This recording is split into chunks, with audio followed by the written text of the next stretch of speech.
Hi అండి. ఇప్పుడు మనకి న్యూ మెథడ్ కటింగ్లో షేప్ వస్తుంది కదా, నడుము వైపు షేప్ వస్తుంది. ఆ షేపుని మళ్ళీ మనం శారీ క్లాత్ మీద పెట్టి కుట్టేటప్పుడు చూడండి, ఈ షేపు జాగ్రత్తగా కుట్టాలన్నమాట. ఇప్పుడు డాట్ వేసినాక మనకి అది స్ట్రైట్ అయిపోద్ది. కుట్టి చూపిస్తాను నేను. ఇక్కడ షేప్ చూడండి ఎలా వచ్చిందో, ఆ షేప్ జాగ్రత్తగా కుట్టుకోవాలన్నమాట మనం.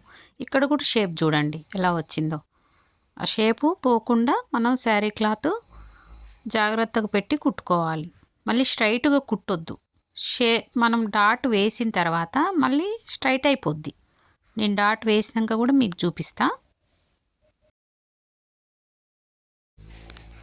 చూడండి మనకి ఎంత షేప్ వచ్చిందో. ఇది కటింగ్లోనే వస్తుంది. ఒకవేళ ఈ వీడియో కొత్తగా చూస్తే ఎవరన్నా, ఇది కటింగ్లోనే వస్తుందండి. దీన్ని పేపర్ సెట్టింగ్ చేసుకొని కట్ చేయాలి, క్లాత్ మీద రాదనమాట.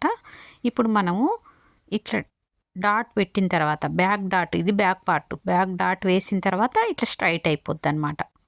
ఓకేనా?